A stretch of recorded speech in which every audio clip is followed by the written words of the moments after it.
When you think about a garden, what image comes to mind? Do you envision a beautiful, lush, dark green area filled with trees and bushes and shrubs? Do you think about a space in your backyard where you're growing vegetables like lettuce and beets and kale? You might think about a rose garden, an area filled with plants that you can enjoy the aroma and the beauty of the different colors. It's possible you might even be thinking about an area filled with barrel cactus. Gardens are unique. All of us have a different vision when we close our eyes and think about what a garden is. Join me today as I seek to help answer the question, what makes a garden?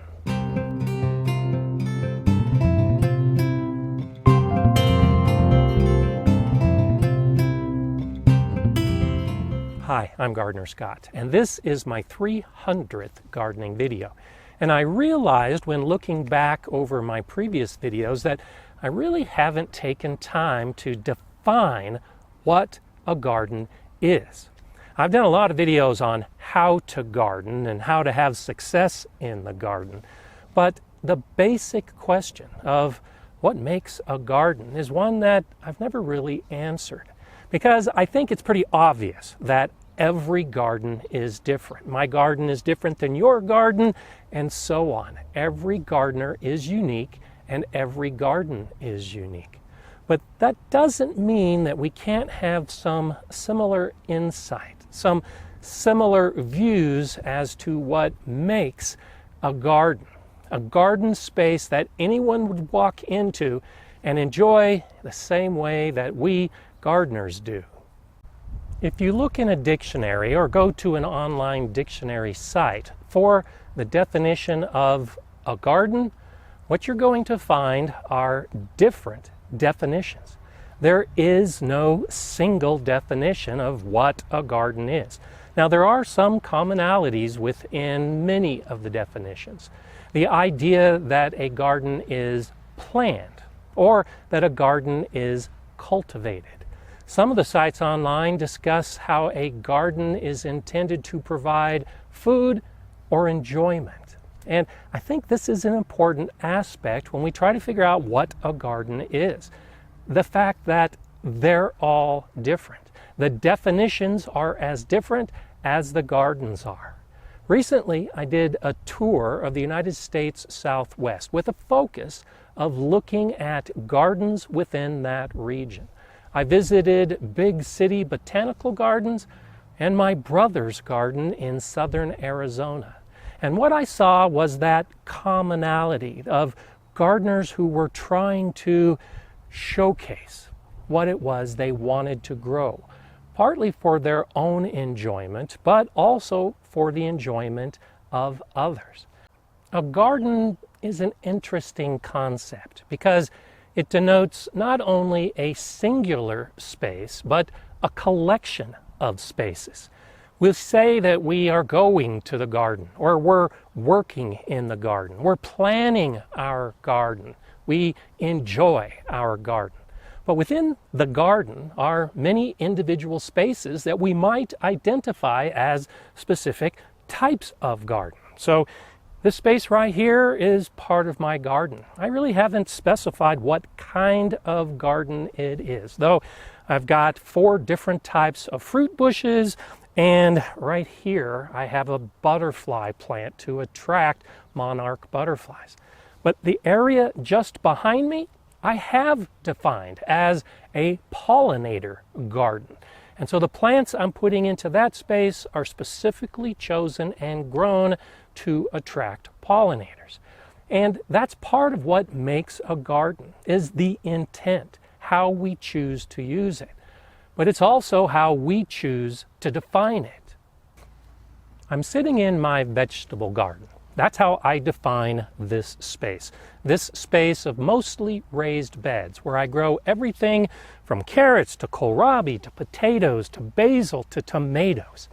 I define this space as a vegetable garden because that's what I've chosen to do, even though most of the plants aren't vegetables. They're fruits or they're herbs.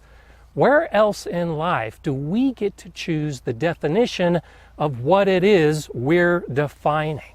And with the expectation that our definition is going to be different than someone else's. Because your vegetable garden may not have carrots and kohlrabi and potatoes and basil and tomatoes. All vegetable gardens are different, but there is that commonality where we can all say, I'm growing vegetables in my vegetable garden. In my tour of the Southwest, I encountered many different types of defined gardens. Gardens that were defined by the gardener that created or maintains that specific garden.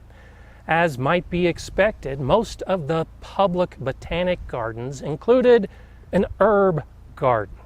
There were also desert gardens. There were gardens of all types in all of these different public settings. While the space might have been defined as a botanic garden, there were individual gardens within that to make up that space.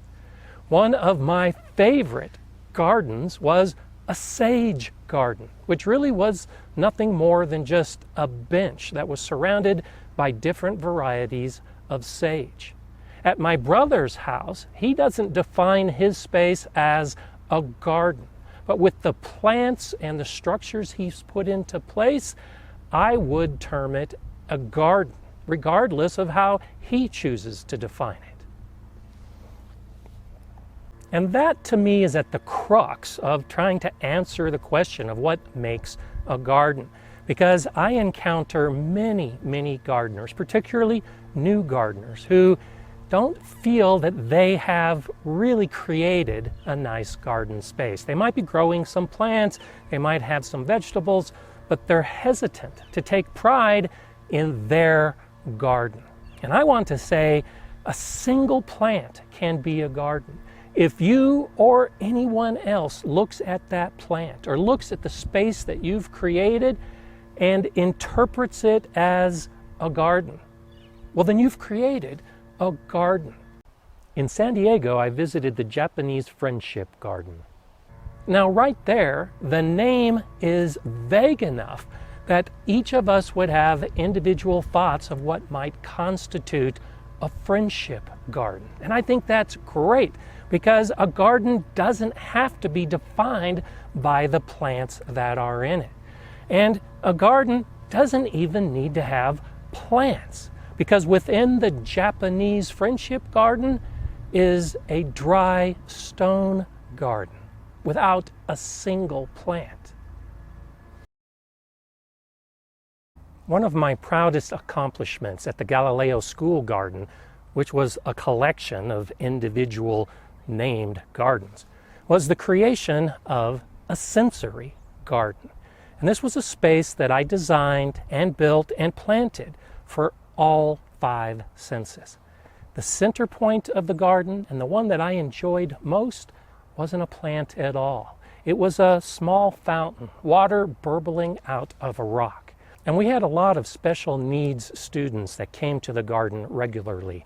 And one student in particular who had very few, if any, communication skills, always went to that rock, always went to that water. He enjoyed feeling the water rush over his hands. For him, that was the whole garden. It didn't matter that there were lots of other plants around. For him, a visit to the garden meant the burbling water coming out of the rock. And that really, for me, helps define, probably more than anything else, what makes a garden. It's what makes each of us individually enjoy that space and clearly define it for us as a garden. And note that I'm highlighting the enjoyment of the space. You can have gardens with no enjoyment. Someone calls it a garden, you go there, you don't like it, it can still be a garden. But for gardeners who like gardening, I really think enjoyment should enter into the picture. It should be part of the definition. It should be how we plan, how we plant, and how we enjoy the activities that we're doing within our own gardens. If it's always work, well, it's easy to walk away from it. But when a garden elicits within ourselves that sense of enjoyment, it now becomes something that we want to do, that we want to continue. And that's what I'm always striving to do for myself and encouraging in others. What makes a garden is the gardener, both literally and figuratively. We get to define for ourselves what our garden is, how we call our garden an herb garden. Now, you might look at this space and say, that doesn't look like much of an herb garden, but it does to me, because this is the space I'm growing plants, and I can call it whatever I want. And within your garden, you can call your garden anything. You can have as many different types of gardens within that space. You can have a contemplative garden. You can have a memorial garden. You can have a vegetable garden. It's all up to you. And you should take pride in each of the garden spaces that you develop. Even if you don't give it a name, it's still a garden, still a space that you can enjoy. And ultimately, that's what it's all about. I'm Gardener Scott. Enjoy gardening.